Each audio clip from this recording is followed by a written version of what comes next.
Hello everyone. So as promised मैं आ गई हूँ आप सभी के साथ यहाँ पर एक बहुत ही बेहतरीन सेशन लेकर, जहाँ पर हम डिस्कस करने वाले हैं कि कल जो आरबीआई का एग्ज़ाम हुआ है वहाँ से जितने भी क्वेश्चंस आए हैं उनका आखिर सोर्स क्या है, कहाँ कहाँ से वो आए हैं और क्या आपने जो मेरे साथ तैयारी की है वहाँ से क्वेश्चंस आए हैं या फिर नहीं आए हैं। इन शॉर्ट ये है एक डिटेल्ड एनालिसिस। हेलो एवरीवन, अगर आप मुझे नहीं जानते, मेरा नाम पिंकी है। मैं यहाँ पर करंट अफेयर्स लेती हूँ, आपके आरबीआई के करंट अफेयर्स भी मैंने लिए हैं और मैं आपका तहे दिल से स्वागत करती हूँ। शुरू करते हैं आज के सेशन के साथ। ये यहाँ पर जो मेरे पीछे आप देख सकते हैं, ये मेरे कुछ स्टूडेंट्स ने जो है एग्जाम के बाद कुछ रिव्यूज़ लिखे हैं मेरे सेशन से, आप यहाँ पर देख सकते हैं। उसके अलावा और भी बहुत सारे ऐसे मुझे मैसेजेस आए हैं जिन स्टूडेंट्स ने ये बोला है कि हमने आपको शुरू से जो है फॉलो किया है, चाहे मैं जो है आपका यूट्यूब फॉलो किया है, आपके मैराथॉन्स फॉलो किया, आपकी पेड क्लासेस में हम रहे हैं और पूरा मिला के जो है आप बोल सकते हो। क्योंकि देखिए इस बार क्या हुआ है कि आरबीआई का ऐसा एग्जाम नहीं हुआ है कि आप किसी एक सोर्स से पढ़ो। एक सोर्स का मतलब है कि एक इंसान का एक सोर्स, ठीक है। आप एक, जैसे मान लो फॉर एग्जांपल एक कोई ऑर्गेनाइजेशन या कोई इंस्टीट्यूशन फॉलो आप कर रहे हैं, तो वो कोई भी जो ऑर्गेनाइजेशन होती है वो यूट्यूब पर कुछ चीज़ें करवाती हैं, सेम ऑर्गेनाइजेशन मैराथॉन्स करवाती है, सेम ऑर्गेनाइजेशन आपको पेड क्लासेस देती है। तो सब कुछ इस बार आपको पढ़ना था और कहीं ना कहीं तभी जाके आपका सिलेक्शन पॉसिबल होगा इस बार। ये जो है आपको पता है इस साल के एग्जाम ने, इनफैक्ट पिछली बार भी ऐसा नहीं है कि इसी साल ये ट्रेंड इंट्रोड्यूस हुआ है, ऐसा होता आया है। हालांकि इस बार थोड़ा सा पेपर कंफ्यूजिंग और चैलेंजिंग रहा है। वो क्यों रहा है वो भी हम आज के सेशन में जानेंगे। ओके, हाँ जी। So first of all I would like to thank all of these people जिन्होंने ये इतने जो इतने अच्छे कॉमेंट्स मुझे दिए हैं और यहाँ पर उन लोगों की मैं हेल्प कर पाई, इसके लिए मैं बहुत खुश हूँ personally. So thank you so much. चलिए तो शुरू करते हैं। ओके, सो यहाँ पर सबसे पहले मैंने कुछ क्वेश्चंस यहाँ पर लगाए हैं। हम देखेंगे कि कहाँ कहाँ से ये क्वेश्चंस आए हैं और उसके बाद मैं आपको एक लिस्ट भी प्रोवाइड करवा दूंगी, वो मैं अपने टेलीग्राम पर भी शेयर कर दूंगी, जो दोनों शिफ्ट के जिस लिस्ट में जिस पीडीएफ में क्वेश्चंस हैं। तो इनकेस अगर आपको वहाँ से भी रेफर करना हो आप कर सकते हैं। बात करते हैं सबसे पहले क्वेश्चन की। 8 कोर सेक्टर का वेटेज जो है वो आपसे पूछा गया था। आई रिमेंबर, अगर आप मेरा बिगर पिक्चर फॉलो करते हैं तो मैंने एग्जैक्टली यही इमेज लगाई थी और आपको कोर सेक्टर्स जो हैं वो बताए थे। क्या होते हैं कोर सेक्टर्स ये भी मैंने आपको समझाए थे। और ट्रस्ट मी, अगर आप मेरे बिगर पिक्चर के फॉलोअर रहे हैं, अगर आपने मेरी मैराथॉन्स देखी है तो आपकी उससे बहुत ज़्यादा मदद हुई होगी। और जिस तरीके से एनालिसिस हम अपनी क्लास में करते हैं कि जी ये वाली चीज़ है, ये वाली चीज़ क्यों है, उसके पीछे की कहानी जानने की कोशिश करते हैं। और मैं कहानी लिटरली इसीलिए बताती हूँ ताकि एक तो आपको याद रहे और दूसरा यू नेवर नो कि एग्जाम में आपको क्या क्लिक कर जाए और किस चीज़ से आपका आंसर जो है सही हो जाए। तो ये हमने पीआईबी में और अपने बिगर पिक्चर में कवर किया था इस क्वेश्चन को, जैसा कि आप यहां पर देख सकते हैं। ठीक है, आई अंडरस्टैंड इस बार का जो क्वेश्चन था वो बहुत ज्यादा लेंदी था, बहुत सारे कंफ्यूजन्स थे और सीधे सीधे सवाल नहीं पूछे गए थे, ऐसे हाथ घुमा के एक होता है सीधा ऐसे नाक पकड़ना, एक होता है टेढ़ा नाक पकड़ना, तो ऐसे टेढ़े टेढ़े सवाल थे। I completely agree. और देखो, एक शुरू करने से पहले एक चीज बताना चाहती हूँ कि हर एक एग्जाम में, चाहे कोई भी सरकारी पेपर हो, 10 से 15 ऐसे सवाल होते हैं जो बहुत ईजी होते हैं, सुपर ईजी, जो सबको आते होंगे। ठीक है, एट द सेम टाइम 10 से 15 ऐसे सवाल होते हैं जो किसी को भी नहीं आते होंगे। ठीक है, इस बार वो वेस्ट इंडीज और इंडिया का वो मैच वाला क्वेश्चन पूछ लिया था, उसका कोई सेंस नहीं बनता था पूछने का। बट ऐसे क्वेश्चन से घबराया मत करो, क्योंकि ये हर एक एग्जाम में ऐसे 10 से 15 क्वेश्चंस मिलते हैं जो आपको एग्जामिनर सॉल्व करने के लिए नहीं डालता है।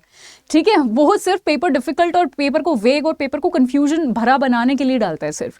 सो उन 10 से 15 क्वेश्चन पर हम नहीं ध्यान देते और वो कभी भी हमारी कट ऑफ क्लियर करने में हेल्प भी नहीं करते। ठीक है, जो मेजर पोर्शन हमारा हेल्प करता है ना, वो ये करता है कि सब लोग जो अटेम्प्ट कर पा रहे हैं ना, वो आपका नहीं छूटना चाहिए। राइट, क्योंकि ये जो 10 से 15 क्वेश्चन मैंने बताए हैं जो बहुत डिफिकल्ट होते हैं, जिनको कोई भी नहीं सॉल्व कर पाएगा, वहां से एनीवेज आपकी कट ऑफ पे कोई असर नहीं पड़ने वाला है। तो ऐसे क्वेश्चंस को आप इग्नोर करें, यही मेरा सजेशन होगा आपके साथ। बट मेक श्योर कि ये वाले क्वेश्चंस आपके नहीं छूटने चाहिए। और इनके अलावा जो हमने क्लासेस में किया है, आपने अच्छे से रिवीजन किया होगा, आपने सारी टेक्निक्स जो मैंने बताई हैं, चाहे एलिमिनेशन हो, चाहे रीडिंग में आपको हमेशा बोलती थी रीड करो, जल्दी रीड करो, जल्दी रीड करो, इसलिए 20 सेकंड का टाइमर लगा के भी मैंने आपको बहुत सारे क्वेश्चंस प्रैक्टिस करवाए थे। तो आज आपको पता चला कि जो मैं जल्दी रीड कहती थी, मैं अपनी क्लासेस में ये भी बोलती थी कि 20 सेकंड से 21 सेकंड भी आपको नहीं लेना है। और इनफैक्ट कुछ क्वेश्चंस में तो 10 सेकंड में ही आपको जवाब देना पड़ेगा। तो वो आज आपको समझ आ रहा है कि वो मैं किस लिए कहती थी।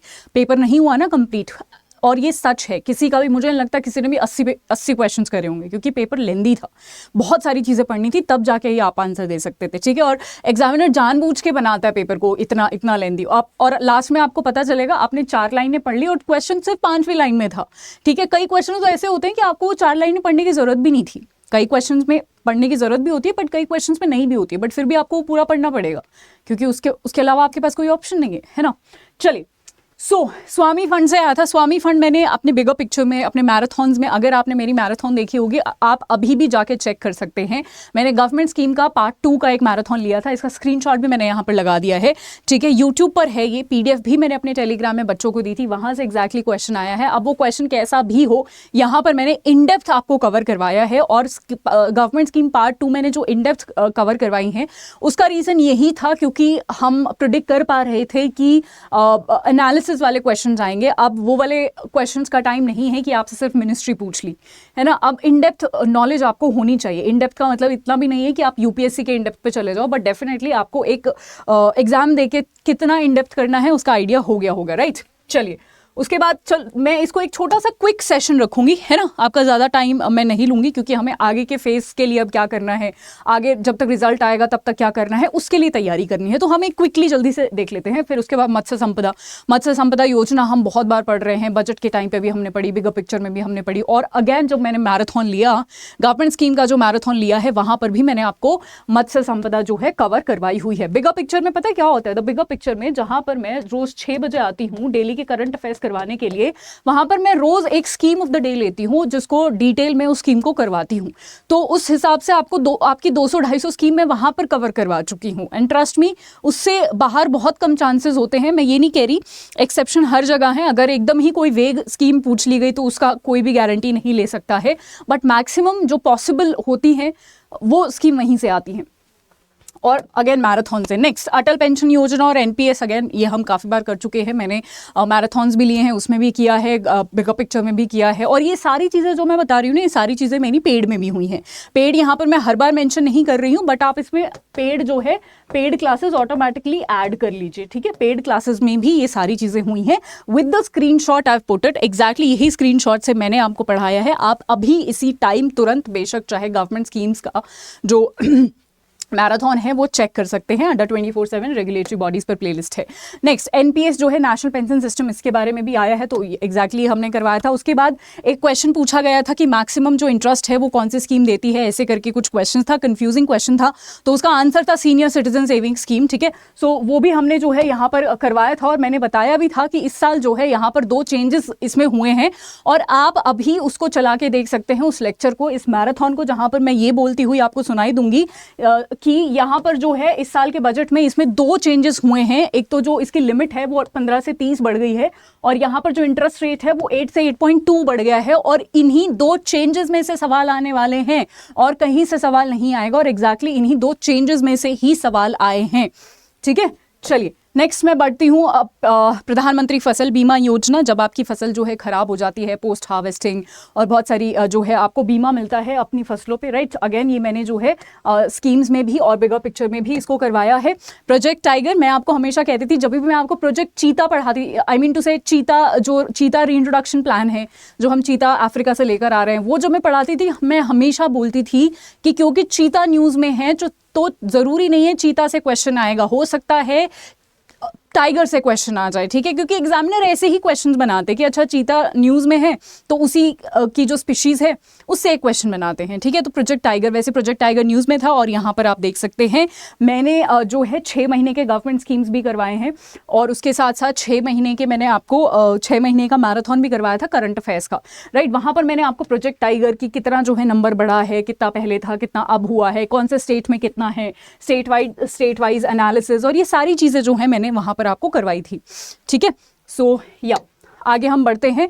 PIDF आप यहाँ पर देख सकते हैं, ये मेरे पेड बैच में भी मैंने आपको करवाया था, और ये कुछ बच्चों का स्क्रीनशॉट है जिन्होंने लिख के भेजा थी कि मैम PIDF जो है वो डायरेक्टली आपके नोट्स से आया था, ठीक है। उसके बाद PM स्वानिधि के बारे में भी उन्होंने बोला है कि वो डायरेक्टली जो है आपके नोट्स से आए थे। तो मुझे नहीं लगता इससे बड़ा कोई प्रूफ होगा कि बच्चों जो सॉल्व करके आए हैं पेपर वो बोल रहे हैं कि एग्जैक्टली वही ऑप्शंस थे और वही जो है डायरेक्टली हमने किया है, ठीक है जी। उसके बाद फॉरेक्स रिजर्व के बारे में मैं आपको गोल्ड के पार्ट, अच्छा गोल्ड इस बार आना था, ठीक है।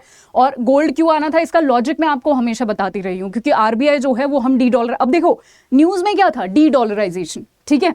तो एग्जामिनर क्या करता है कि जो न्यूज़ में होता है ना, जो न्यूज़ में एक्सप्लिसिटली न्यूज़ में होता है उससे डायरेक्ट क्वेश्चन नहीं पूछता है, उससे थोड़ा सा हटके क्वेश्चन पूछ लेगा, ठीक है। अब जैसे देखो G20 है, G20 कितना न्यूज़ में था बट डायरेक्ट क्वेश्चन नहीं आया, कोई भी एक इनडायरेक्ट किसी का नाम पूछ लिया, राइट।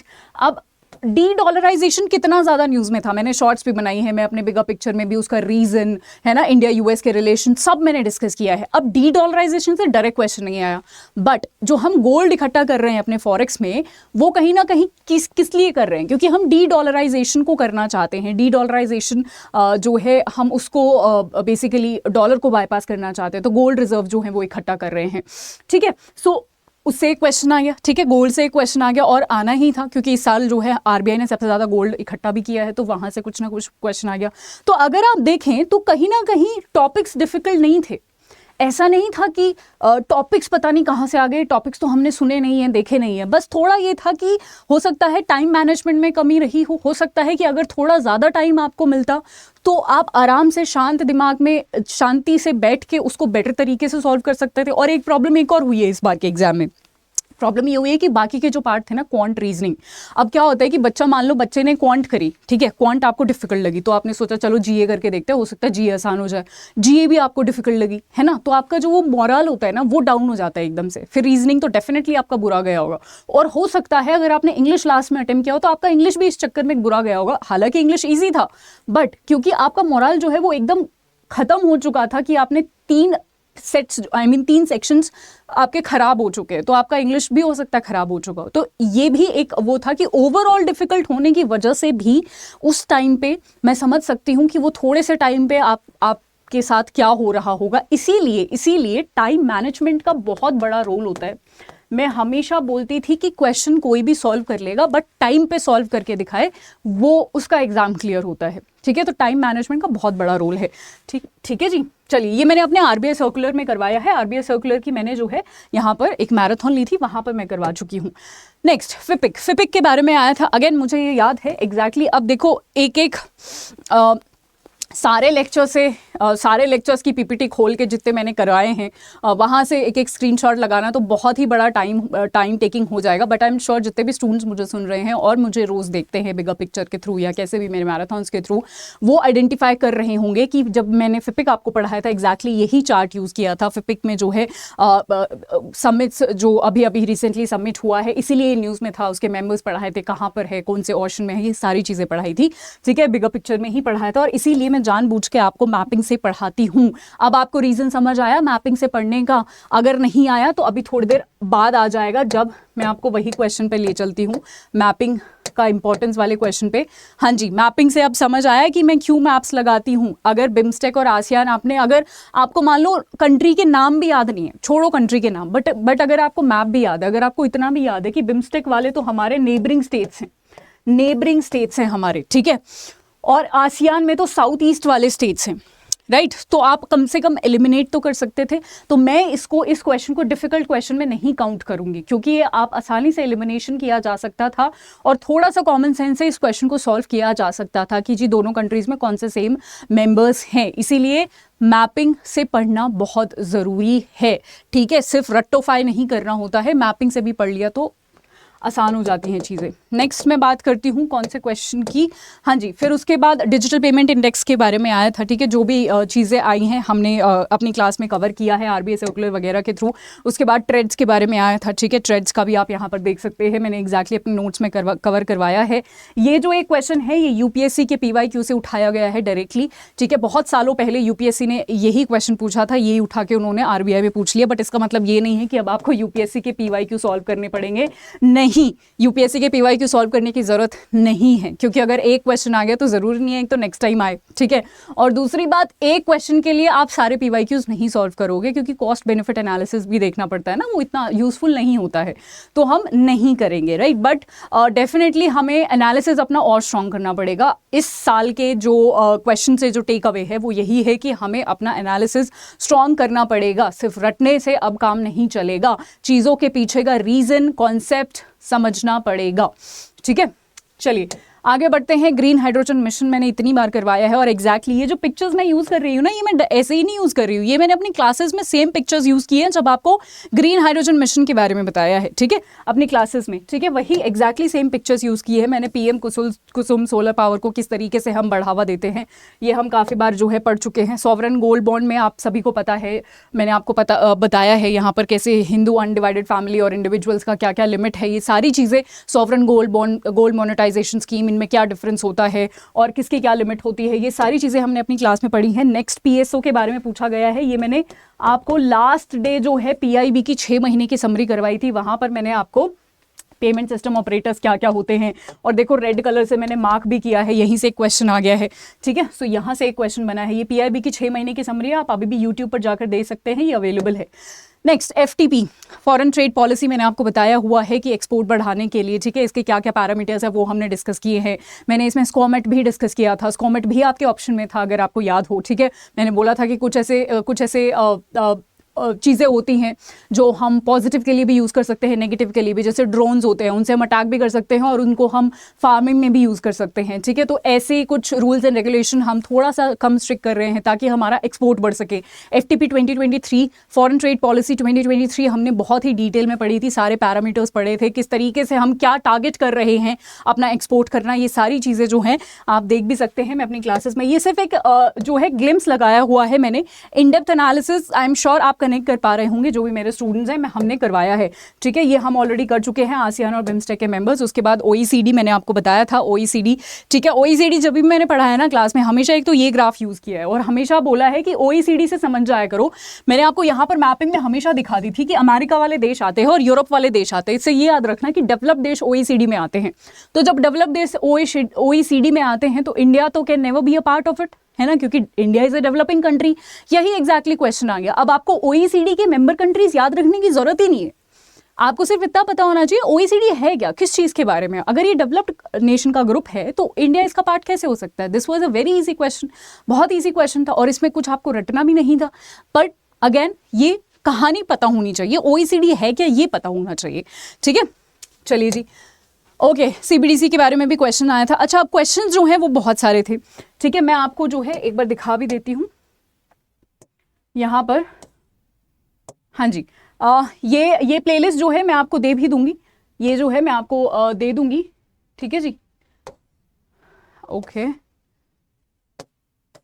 हाँ, तो ये जो है सॉरी माफ़ कीजिएगा, ये पीडीएफ मैं आपको दे दूंगी जहाँ पर हमने सारे क्वेश्चंस लगाए हैं, ठीक है। सो वो सिर्फ कुछ सैम्पल्स थे जो मैंने आपको बताए हैं। Of course it is impossible कि मैं एक तो सबसे पहले 80 के 80 क्वेश्चंस लेना, उनके ऑप्शंस लेना वैसे ही इम्पॉसिबल सा टास्क है, क्योंकि ऑनलाइन पेपर होता है, किसी को याद नहीं रहता। बेशक आप 10 लोगों से बात कर लो, फिर भी हम 80 क्वेश्चंस नहीं ले सकते हैं, ठीक है। और part 1 part 2 I mean morning shift evening shift it's impossible, but maximum question जो है हम यहाँ पर कर चुके हैं।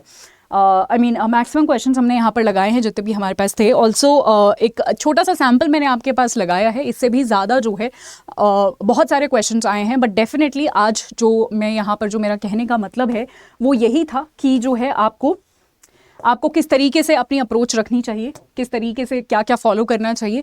और अगर अब आई एम श्योर अब आपका एक क्वेश्चन होगा कि मैम रिजल्ट कब तक आएगा और हम फेज़ 2 के लिए क्या करना है। देखो, रिजल्ट जब भी 5-6 एक हफ्ते में जब भी आएगा तब तक आपको वेट नहीं करना है, ऐसे ही मस्ती नहीं करनी है, क्योंकि अगर आपका अगर आप कट ऑफ क्वालिफाई कर जाओगे, क्योंकि एक तो ऑलरेडी 20 दिन बचे हैं हमारे फेज़ 2 में, ठीक है। उसमें से अगर हमने एक हफ्ता वेस्ट कर दिया, ठीक है, तो आपके पास और कम दिन बच जाएंगे। तो मेक श्योर आप अपनी फेज 2 की तैयारी करना शुरू कर दो। अगर आपका इनकेस फेज 1 नहीं भी होता है तो आपको पता है इडाई का फेज 2 है, नाबार्ड है ना, तो पढ़ाई कभी भी एक हफ्ते की पढ़ाई है, पढ़ाई कभी भी वेस्ट नहीं जाने वाली, वो नाबार्ड में आपको काम आ जाएगा, वो कहीं ना कहीं आपको और एग्जाम्स में काम आ जाएगा। So make sure that you start preparing for phase 2। आप अपना पढ़ना कंटिन्यू रखिए, अभी ब्रेक लेने का टाइम नहीं है। जब 2 पेपर के बीच में 10-15 दिन 20 दिन का टाइम रहता है ना, तो ब्रेक नहीं लेते हम।